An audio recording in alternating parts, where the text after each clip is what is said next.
Maintenant que nous avons vu la gestion du catalogue de produits et de catégories, nous allons passer à la gestion des commandes.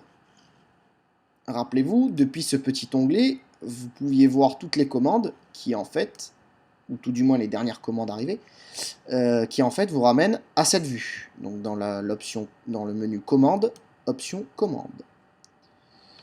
Donc ici seront résumées toutes les commandes avec une référence, des lettres aléatoires générées par le système qui vont vous permettre donc de retrouver vos commandes, le nom du client, le montant, le type de paiement, le statut de la commande qui sera également indiqué par un code couleur, nous allons voir immédiatement, et enfin la date de commande. Donc nous allons nous rendre dans la commande en cliquant dessus, et nous arrivons donc sur la fameuse fiche commande. Partie latérale, vous allez donc voir ici le statut de la commande, c'est ce qui va influer plus tard sur ce qui est affiché. Notez que chaque action effectuée dans ce menu déroulant aura une incidence chez le client puisqu'il génère automatiquement un email en fonction de l'action associée. Exemple, là le client a demandé un paiement par chèque, on va notifier que le paiement a été accepté et on va ajouter.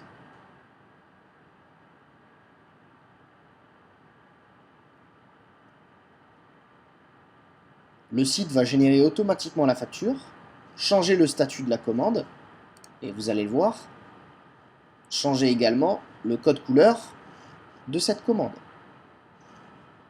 Notez qu'ici, un petit bouton est apparu qui va vous permettre de récupérer automatiquement le PDF de la facture. PDF généré selon votre charte graphique qui aura été établie précédemment.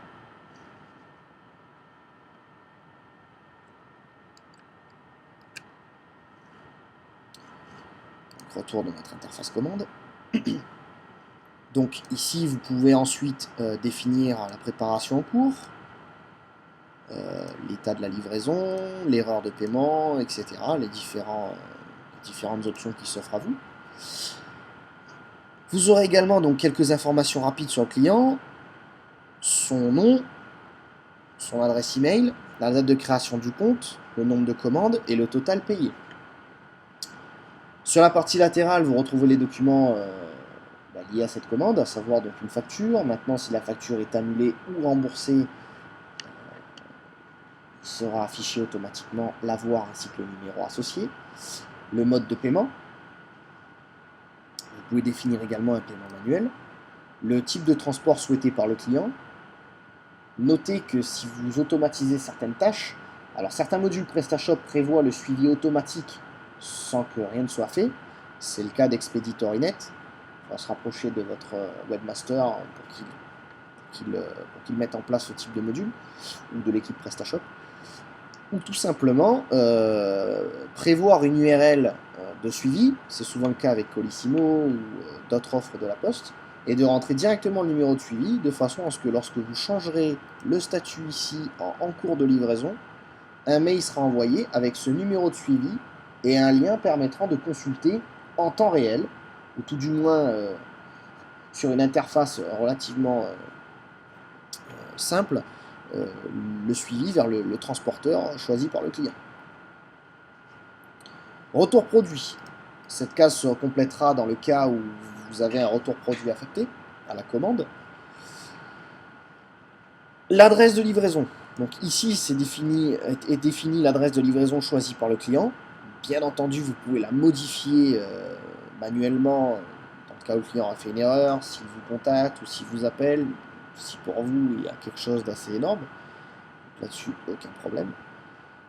Notez un petit bouton sympathique qui va vous envoyer vers la carte Google pour que vous puissiez visualiser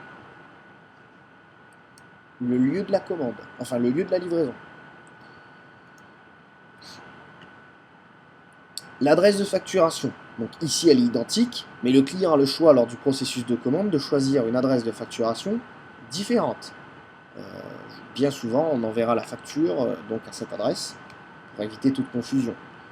Ce serait dommage que si le client a acheté un produit en vue de l'offrir à un proche, d'envoyer la facture avec. Enfin, sur la partie produit, vous voyez donc les produits qui ont été commandés par le client. Vous pouvez à tout moment rajouter une réduction, qui sera convertie en une réduction future pour le client. Et enfin, un bloc message, où vous pouvez ici rajouter un commentaire ou envoyer un message au client. En cliquant ici, tout sera déroulé et vous pouvez choisir un message prédéfini. Bonjour, un des éléments de votre commande est actuellement en approvisionnement, ce qui peut légèrement retarder son retard. Libre à vous ensuite de communiquer avec votre client sur les éléments qui vous intéressent. Nous allons maintenant prévoir un cas un petit peu pessimiste, où le client demande un remboursement de commande pour raison X ou Y. Commande endommagée, commande perdue, voilà. Je laisse le soin à votre imagination. Donc, remboursement partiel.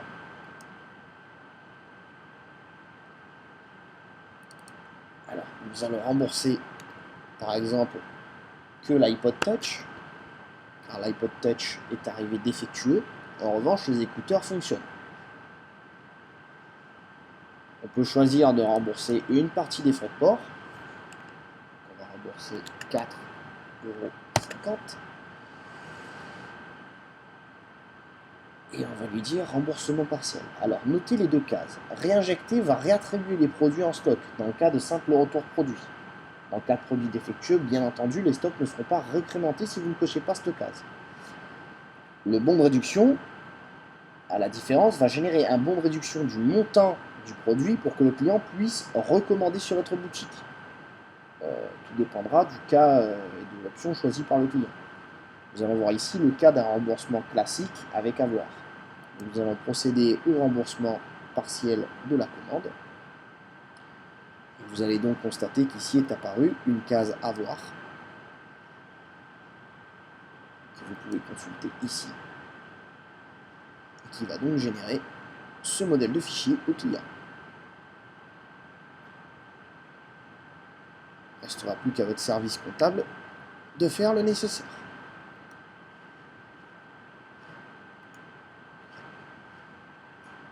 Notez que sur la commande, à tout moment, vous pouvez ajouter un produit. En cliquant sur cette case, je vais ajouter un nouveau produit en tapant les premières lettres. Par exemple, le client veut un iPod Nano. Je vais dire que c'est toujours sur la même facture et je vais ajouter le produit. J'ai choisi un produit hors stock. Mauvais choix. Alors, on va annuler.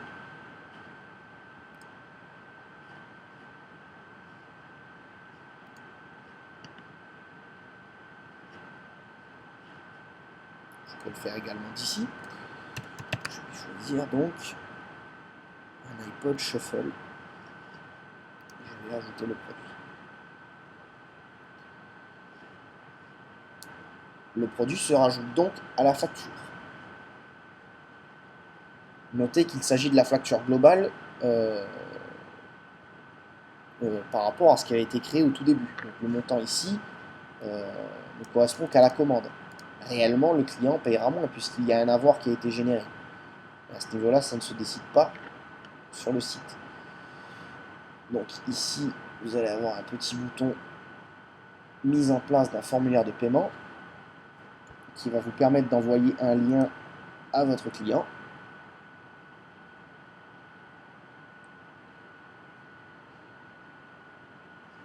Et de choisir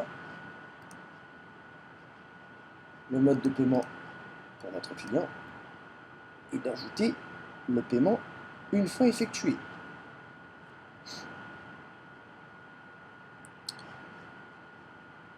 Voilà pour cette grande partie.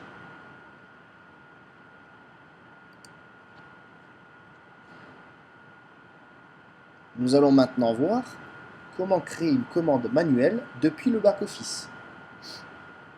Je vais d'abord cliquer sur le bouton Créer. Puis je vais rechercher un client.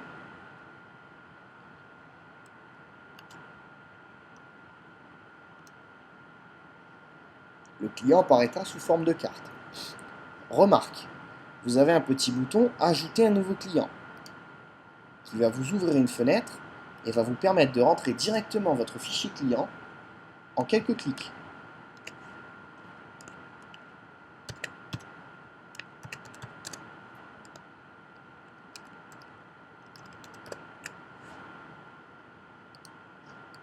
Il peut être pratique de compléter cette fiche par téléphone avec votre client et donc de rentrer toutes les informations le concernant. Une fois terminé, cliquez sur Enregistrer. Vous pourrez ensuite donc, le retrouver en tapant les premières lettres. Là, en l'occurrence, je ne l'ai pas fait, donc je vais simplement récupérer le client que j'avais trouvé. Je vais le sélectionner. Donc, je vais préparer son panier. Qu'a demandé le client? Imaginons qu'il demande un iPod Nano. Ou plutôt non, un iPod Touch. À mesure où l'iPod Nano n'est plus en stock. Avec la déclinaison 16 Go. Et il en commande 2. Je vais ajouter au panier. Que je vais pouvoir bien entendu modifier ou supprimer à tout moment.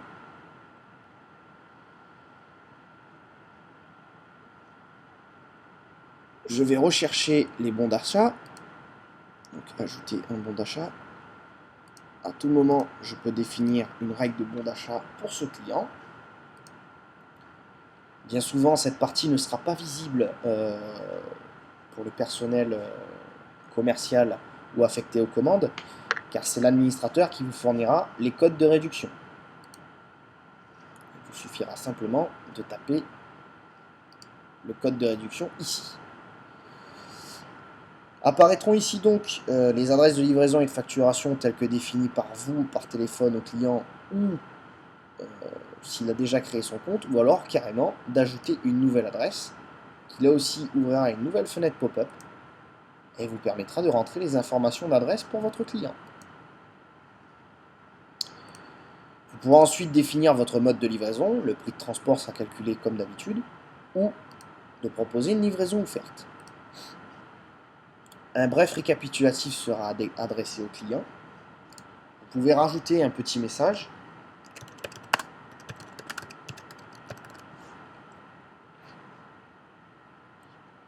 Et envoyer le mail au client, ou carrément aller sur la page de paiement pour procéder au paiement par téléphone en ligne avec lui. Vous pouvez choisir le type de paiement, donc effectivement la page de paiement ne rentrera en ligne de compte que si vous choisissez le paiement par carte bleue. En réalité, ce que va faire le système, c'est qu'il va détecter la page de paiement de votre banque configurée sur votre module de paiement. Je vous invite à voir auprès de votre webmaster pour cette partie qui est un peu plus technique. Mais qui, une fois configuré, vous, d'un simple clic, vous serez redirigé vers la page de paiement de la banque et vous n'aurez plus qu'à demander à votre acheteur son numéro de carte bleue pour procéder au paiement. Donc, nous allons ici créer une commande. Et la nouvelle commande apparaît automatiquement. Alors, veuillez noter qu'au niveau de l'état, quand on est en virement bancaire ou en chèque, la commande se met systématiquement en attente de paiement. Mais dans le cas de carte bleue, elle sera automatiquement en paiement accepté ou paiement refusé dans le cas où il y a une erreur de paiement. Ce qui vous permettra bien souvent de récupérer des commandes auprès du client, soit par téléphone, par mail, histoire de ne pas perdre votre vente et pouvoir trouver une solution à ce qui s'est passé. Voilà donc pour cette grande partie de commande manuelle. Donc tout ce que j'ai saisi est apparu ici et est absolument identique à ce que j'ai dit précédemment sur une commande qui aurait été passée sur le site.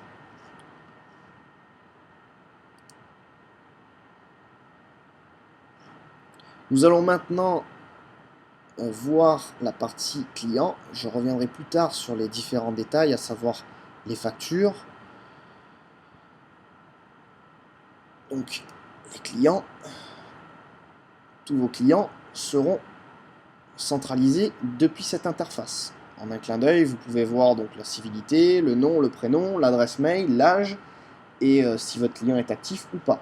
Notez qu'un client inactif ne pourra plus accéder à votre boutique ou tout du moins ne pourra plus s'y connecter. Tout dépend du mode que vous avez choisi. Si vous avez choisi une boutique en mode privé ou si vous avez choisi une simple boutique de vente en ligne. Bien entendu, vous pouvez modifier et gérer votre client en un clic, modifier son mot de passe, modifier son adresse mail, etc. Libre à vous d'affecter ou de corriger les paramètres nécessaires. Vous pouvez bien entendu créer un nouveau client, donc ça reprend la vue que l'on a vue précédemment, en fait c'est plutôt l'inverse, c'est la vue création de commande manuelle qui reprend cette vue, et qui donc va vous permettre de créer un client de manière manuelle, donc sans aucun problème. L'onglet adresse, qui va centraliser toutes vos adresses, clients, et enfin, chose assez importante, les groupes clients. Par défaut, la solution embarque 3 groupes différents, les visiteurs, les invités et les clients. Un client anonyme est un visiteur. Un client invité est un client qui arrive depuis un lien ou un parrainage. Et enfin, un client est un utilisateur qui est enregistré sur votre site. Comme vous pouvez le voir, vous pouvez définir des réductions en fonction du groupe et modifier l'attribution d'un client à un groupe. Vous pouvez également définir quels sont les modules de paiement qui sont autorisés en fonction des groupes, de choisir de masquer ou pas les prix, et d'appliquer une réduction qui ne sera visible que pour ce groupe.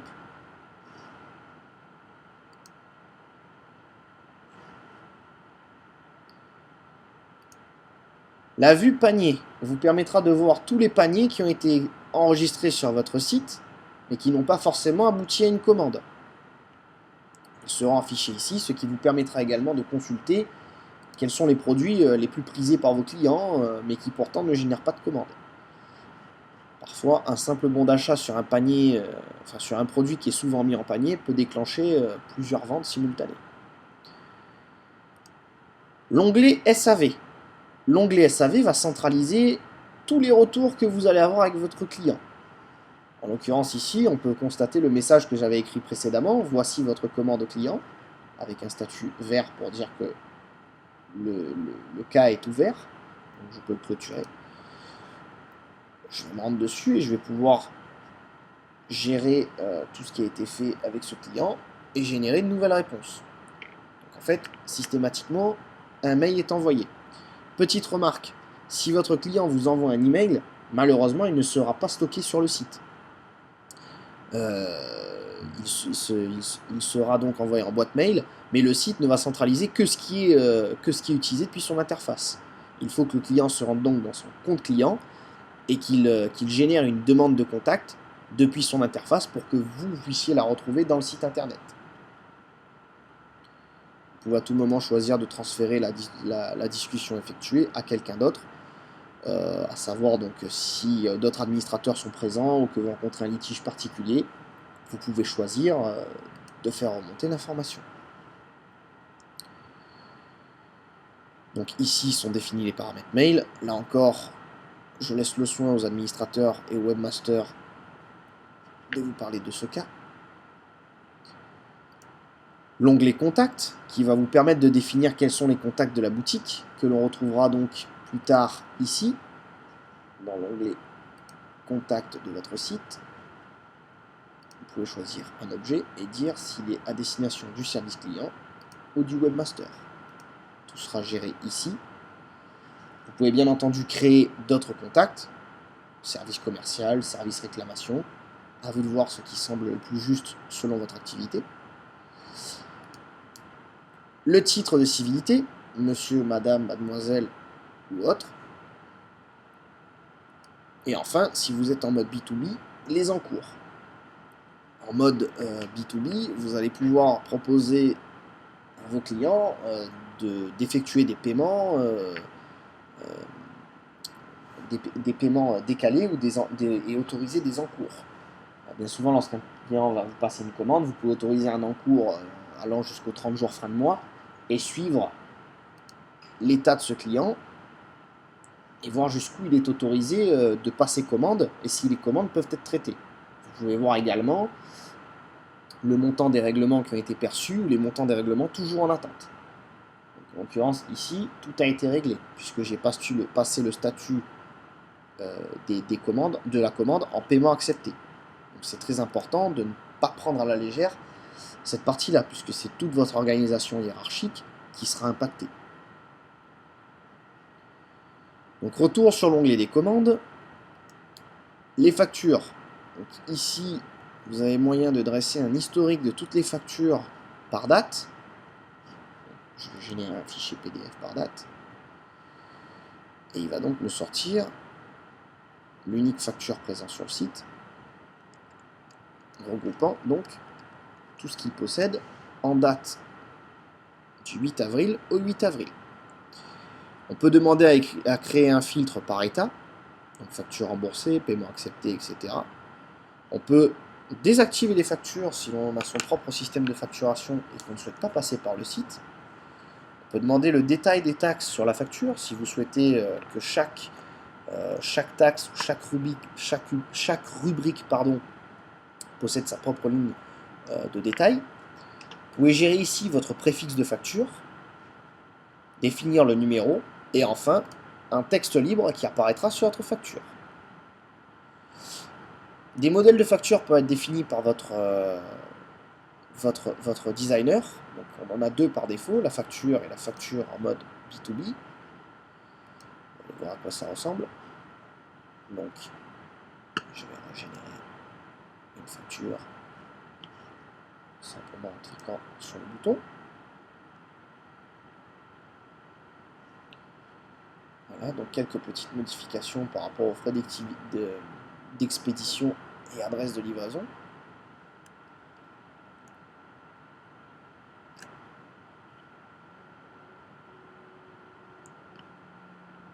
Et enfin, les retours produits, où là, vous allez pouvoir gérer vos retours produits. Donc, en l'occurrence, on peut définir si oui ou non on veut les activer et pendant combien de jours le client peut demander le retour de ses produits.